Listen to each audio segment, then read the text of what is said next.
Dietitians काफ़ी ज़्यादा recommend करते हैं high protein diet, but as a joint replacement surgeon, as A orthopaedic surgeon, हम लोग थोड़ा प्रोटीन डाइट को लेकर we are little sceptical. So ये एक डर होता है एक आम आदमी में कि मुझे स्टेरॉयड दे दिए, स्टेरॉयड नहीं लेने चाहिए, स्टेरॉयड एक बुरी दवाई है। हेलो फ्रेंड्स, मैं doctor Gagandeep Sachdeva, chief joint replacement surgeon, सोहाना हॉस्पिटल मोहाली।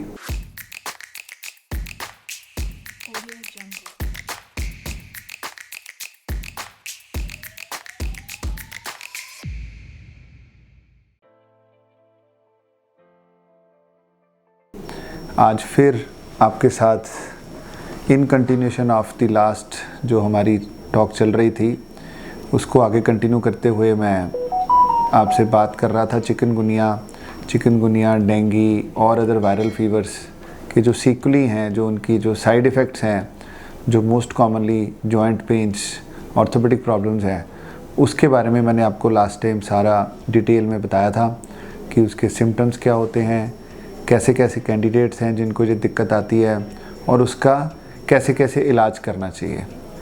आज हम उसकी ट्रीटमेंट की डिटेल में बात करते हैं, बिकॉज ट्रीटमेंट पार्ट हमारा लास्ट टाइम रह गया था। तो अगर हम चिकनगुनिया हमें हुआ या कोई भी ऐसा वायरल फीवर हुआ जिसके बाद हमें हमारे जॉइंट पेन्स की दिक्कत, हमें लग रहा है कि हमारे जॉइंट पेन शुरू हो गए हैं, सो इमीडिएटली हमें इस चीज़ को सीरियसली लेना चाहिए। और हमें सबसे पहले जो घर में कहते हैं कि होम रेमेडीज़ या जो घरेलू ट्रीटमेंट है वो स्टार्ट कर देना चाहिए in the form of like garlic है, तुलसी है, टर्मरिक है, ग्लो है, ऐसी चीज़ों का जो यूज़ करते हैं, सेवन करते हैं हम घर में, वो हमें बढ़ाना चाहिए। हेल्दी डाइट लेनी चाहिए, ग्रीन लीफी वेजिटेबल्स, फ्रूट्स, वो सब चीज़ें ज़्यादा लेनी चाहिए और लेस ऑफ प्रोटीन्स लेना चाहिए। जो प्रोटीन्स की हम बात करते हैं कि जो प्रोटीन डाइट है, यूजुअली आजकल थोड़ा फैशन में है कि high protein diet low carbohydrate लो, डाइटिशियंस काफ़ी ज़्यादा रिकमेंड करते हैं high protein diet, but as a joint replacement surgeon, as A orthopaedic surgeon, हम लोग थोड़ा प्रोटीन डाइट को लेकर we are little skeptical, because जो प्रोटीन्स होते हैं वो उनके जो बाय प्रोडक्ट्स होते हैं वो जाकर जॉइंट्स में बैठते हैं और वो जॉइंट्स को थोड़ा डैमेज करते हैं। सो अगर आपको जॉइंट्स की प्रॉब्लम है या लग रहा है कि मुझे चिकनगुनिया या फीवर हुआ था और मुझे जॉइंट्स में दिक्कत शुरू हो गई है, तो हमें सबसे पहले तो प्रोटीन्स अवॉइड करने हैं, ठीक है। हाई प्रोटीन डाइट के अंदर all non vegetarian diets, dals थोड़ी अवॉइड करनी है, राइस अवॉइड करने हैं, रेड कुक्ड मीट और वो सब तो बिल्कुल नहीं लेना है, अल्कोहलिक ड्रिंक्स अवॉइड करनी है। ये सब चीज़ें जो यूरिक एसिड को बढ़ाती हैं या जिनके अंदर प्रोटीन ज़्यादा है, वो सारी डाइट्स हमने अवॉइड करनी है। और जैसे कि मैंने बताया कि हेल्दी डाइट्स ज़्यादा लेनी है, प्लस जो डाइट्स जिनके अंदर एंटीऑक्सीडेंट प्रॉपर्टीज़ हैं वो ज़्यादा लेनी है। सो जैसे आपने होम रेमेडी स्टार्ट की, 30 to 40% जो लोग हैं उनकी जॉइंट पेन्स ऐसी ठीक हो जाती हैं, बट जो लोग रह जाते हैं उनको, जैसे मैंने बताया आपको पिछली बार, कि आपको immediately with in 1 to 2 days और 3-4 days तक अगर आपकी पेन्स नहीं ठीक हो रही या बढ़ रही हैं, you should immediately contact your doctor. और इसमें अगर हम ट्रीटमेंट की बात करें तो डॉक्टर्स का जो मेन स्टे ऑफ ड्रग्स है, इसके अंदर जो ट्रीटमेंट पार्ट है, वो सबसे ज़रूरी दवाई जो है वो स्टेरॉइड्स है।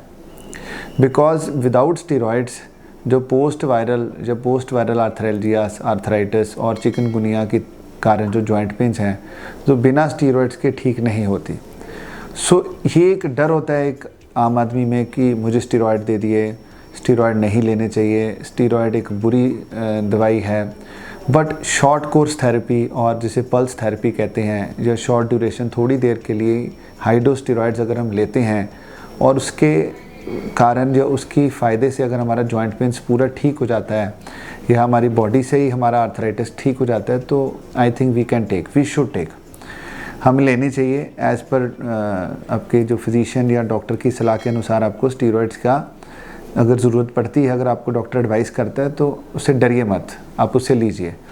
उसके अलावा बहुत सारी और मेडिसिन भी होती हैं which are also required to treat chikungunya fever, arthritis, RNSAIDs और DMARDs की ज़रूरत भी पड़ जाती है।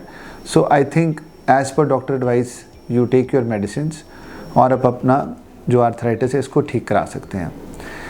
अब इसके अंदर हम बात करें कि अगर हमने डॉक्टर से ट्रीटमेंट भी लिया, हमने विजिट्स भी की 2-3 बार, फिर भी हमारा अगर वो ठीक नहीं होता है हमारे पास भी एक आधा पेशेंट, कोई 2 पेशेंट ऐसे होते हैं जिनको टाइम लगता है ठीक होने को। 99% cases they are all right within 10-15 days. अब जो 1%, 2% पेशेंट्स की जो दिक्कत नहीं ठीक होती, उसके कई कारण होते हैं। ऐसे नहीं कि वो ठीक नहीं हो रही, या तो वो पेशेंट इम्यूनो कॉम्प्रोमाइज्ड है, उसकी बॉडी में इम्यूनिटी नहीं है, ही और शी इज़ डायबिटिक और any other chronic illness is there, previous rheumatoid arthritis की हिस्ट्री है, और patient has come to us after a delayed time, जिसके सिम्टम्स को काफ़ी देर हो गई होते हुए और they have not taken any treatment at that time. ऐसे पेशेंट्स, जो ऐसे मरीज़ हैं, वो लैंड अप करते हैं फिर जॉइंट प्रॉब्लम्स में, जॉइंट्स डिजनरेशन में, जिनके जॉइंट्स ख़राब हो जाते हैं। वो एक जॉइंट भी हो सकता है, मल्टीपल जॉइंट्स भी हो सकते हैं। यूजुअली एक आधा जॉइंट उनका अगर कोई चिकनगुनिया आर्थराइटिस उसको पकड़ ले, like knee joint, hip joint या एनी अदर जॉइंट, फिर अल्टीमेटली हमें उस जॉइंट की सर्जरी करनी पड़ती है। सो हर हॉस्पिटल में इस चीज़ की सुविधा तो होती नहीं है। So as a tertiary care centre या हमारा बड़ा हॉस्पिटल है, हम लोग बहुत सारे पेशेंट ऐसे भी आते हैं जिनको चिकनगुनिया के बाद फीवर हुआ, आर्थराइटिस हुआ, और फिर छोटे शहरों में या छोटे हॉस्पिटल्स में उसका ट्रीटमेंट करवाया, और वो ट्रीटमेंट के बाद वो ठीक नहीं हुए और they land up to us, to our organisation, to our hospital as a replacement patient. So वो हमारे लिए एक जॉइंट रिप्लेसमेंट का कैंडिडेट बन जाता है। वो इतनी नौबत आ गई, इतनी प्रॉब्लम बढ़ गई कि अल्टीमेटली उनका जो जॉइंट है वो हमें रिप्लेस करना पड़ता है। इट कैन बी नी और हिप। So as a joint replacement surgeon मैं तो यही एडवाइस करूँगा कि आप अपने जॉइंट्स को हेल्दी रखें, उनको बचाएं। अगर कोई दिक्कत है तो आप अपनी मेडिकल ट्रीटमेंट ज़रूर लें, otherwise you will end up with a surgery. So ऐसे पेशेंट हमारे पास आते हैं और हमारे पास state of the art advanced Sohana joint replacement centre है, जिसके अंदर I am heading the department. I have a team of my colleagues, orthopedic surgeons, and we are doing every day. हमारे पास यहाँ 5 से 6 नी और हिप रिप्लेसमेंट की सर्जरी होती है, और इसके कैंडिडेट्स डिफरेंट हैं, इंडिकेशंस डिफरेंट हैं। सो मैंने बात की उसका एक जो कैंडिडेट, जो 0.1% जो केस हैं, वो पोस्ट चिकनगुनिया फीवर है। सो मैं चिकनगुनिया की पैथोलॉजी से लेकर, उसकी शुरुआत से लेकर उसके बिल्कुल एंड पॉइंट तक मैंने आपको डिटेल में बताया कि चिकनगुनिया फ़ीवर क्या होता है, उसके लिए क्या हमें करना चाहिए, और उसकी अगर कोई कॉम्प्लिकेशन, जो ऑर्थोपेडिक कॉम्प्लिकेशन अगर आती है तो उसका क्या ट्रीटमेंट लेना चाहिए, और कोशिश कीजिए कि उसको टाइमली ठीक कीजिए। Otherwise we are there for you. आप फिर हमारे पास आकर अपनी सर्जरी करवा सकते हैं इन केस लगे कि आपको सर्जरी एडवाइस्ड है, और otherwise you can also come for expert opinion कि आप अपनी सर्जरी कैसे बचा सकते हैं। सो आप नीचे लिखे नंबरों पर आप कांटेक्ट कर सकते हैं, और you can contact Sohana hospital Mohali for any expert advice from our department. Thank you very much.